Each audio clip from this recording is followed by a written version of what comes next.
Hello everyone, welcome to True Crime and Tarot. I am Natalie and today's case that I'm going to be talking to you about is Dawnita Wilkerson. So Dawnita was born on 14th of March 1976. She was born in Evansville in Indiana. She has black hair, brown eyes, 5'3", 145 pounds at the time of her disappearance. She is also a black female. Dawnita has multiple tattoos, that is including a heart that is on her lower back, some praying hands with the name Timmy on her upper right shoulder, a cross on her upper left shoulder.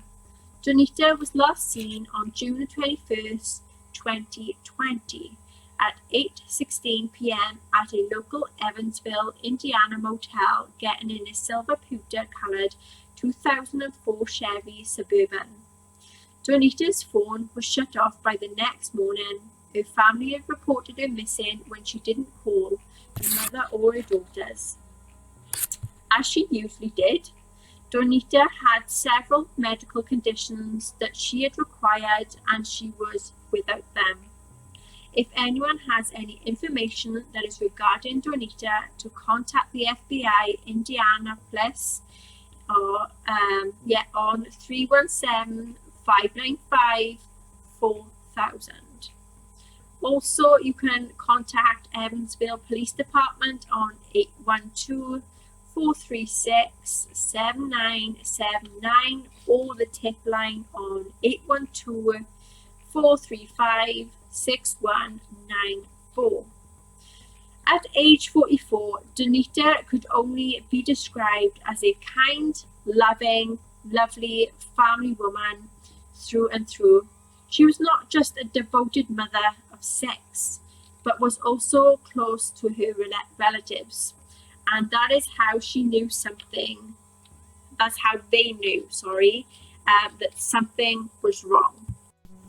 So when they had failed to hear from her for an entire day and did not hesitate to try and file a missing persons report the morning after, on June the 22nd, 2020, her loved ones insisted it wasn't like her, to go anywhere for that amount of extended period of time without at least informing someone, let alone leaving her children behind. And the matter picked up from where it was initially reported widely that Dawnita was last seen stepping out of her brother's home in Evansville, in Vanderburgh County, where she had been staying for a little while on June the 20th, 2020. And however, her last known sight is her actually getting into a silver pewter coloured 2004 Chevy Suburban with a sunroof and tinted windows. Her cell phone had been switched off, likely to avoid any tracking, but the detectives strongly believed that the vehicle eventually crossed the state border into the southern Illinois. As the investigations into Dawnita's disappearance began, it came to light that she told many friends as well as family members she was afraid for her life in the days that was leading up to it. That was because she had been receiving life-threatening messages from her abusive ex-boyfriend and one of his close relatives. And most of which were along the lines of, "I'm going to get you," or "I'll kill you," and they never find your body.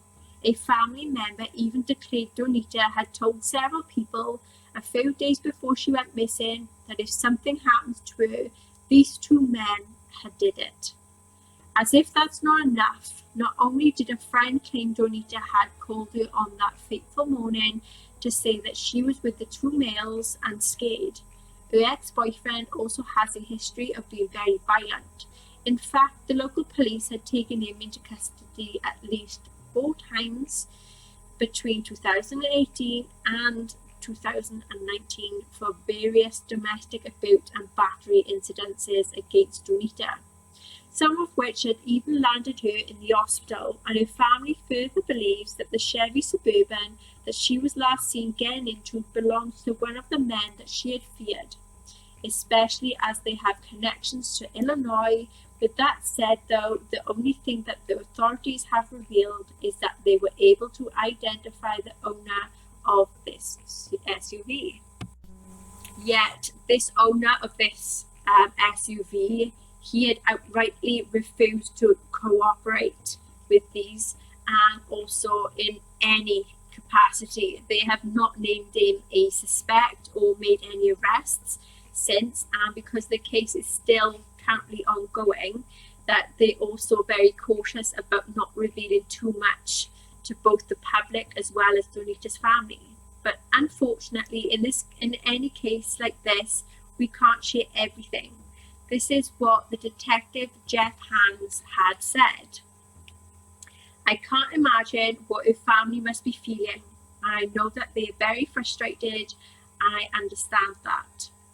So that is what I could find research-wise and resources-wise on this case. So I decided then to do a tarot card reading on this case, and like as you see in every other video, 4 specific questions.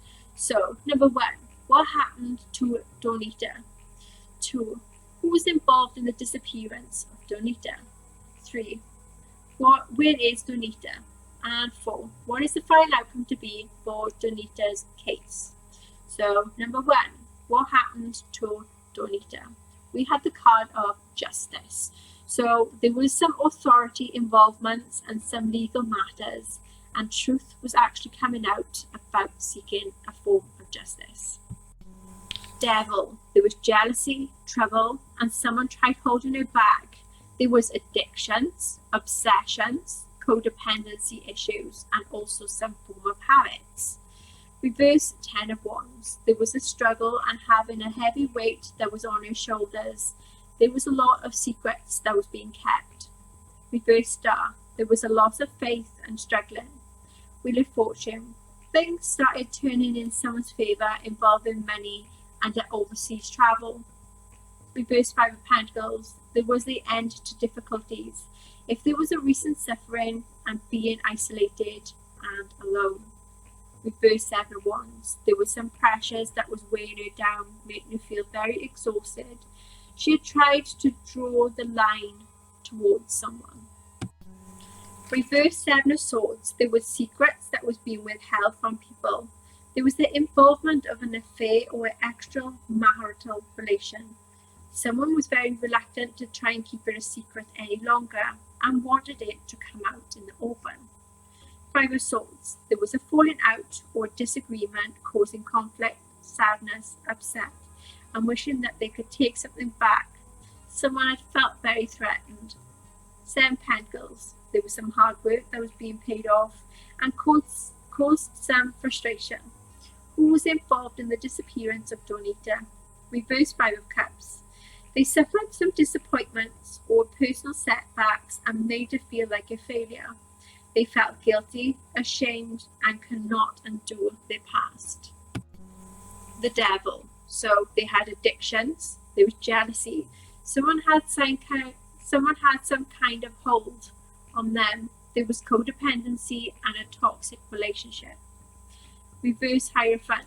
They were on their own path, not following anyone's rules but their own. They have had a run-in with the authorities and there may have been conflict with their parents. Reverse 2 Pentacles. They were struggling to try and stay upon their own finances and needing to bring some structure to their responsibilities. They were over-investing in something at the expense of others. They didn't spend much time with their loved ones, and their loved ones said enough is enough. Where is Dawnita? We have the Star card. So there was hope and faith and opening up to new things and releasing your own old self. Page of Cups. There was a new idea and an opportunity that came out of the blue and was open and being very curious to see where she was to go and discover. There was an unexpected surprise. It could be a baby, marriage, or involvement in some form of good news. Moon. There were some fears due to a painful memory of the past and some distress. There was some uncertainty. Reverse 8 of Cups. Someone was to walk away and think, shall I stay or shall I go? Or give someone a second chance. Reverse Nine of Pentacles, there was some money involvement about how much to charge people. What is the final outcome to be for Dawnita? Reverse Empress. So there was to be a discovery of being in an overly protective, codependent and controlling state. Reverse Seven of Cups. There is to be several different choices that's to be faced. There's to be overwhelmness and focusing on what is important. Page of Pentacles. There's to be a news or a message coming in, and there is to be good potential and putting people's minds at ease. Reverse King of Swords. There's a male who misuses power and uses charm to manipulate and persuade someone to fulfill their desires. They're very smart and they took advantage. Reverse Emperor. There's a male who is to be very rigid and overusing his power. He has some insecurities. There may be some father issues as well. There is a lot of struggle and being in an unstable relationship, causing possessiveness, controlling, and being overbearing. Nine of Wands. There's adversity where there is to be resilience, persistence, and ready to do whatever it takes. There's to be a very struggle and there is a challenge. There was someone who made things very difficult and was very jealous. Reverse Justice. Something's not to be morally right. Someone's not to own up to their actions, and there is to be legal matters, and there may be an unfair outcome where there is to be a dispute in judgment. And that is the end to the case of Dawnita. If you enjoy my videos, please like, share, subscribe, and hit that notification bell. And until next time, take care.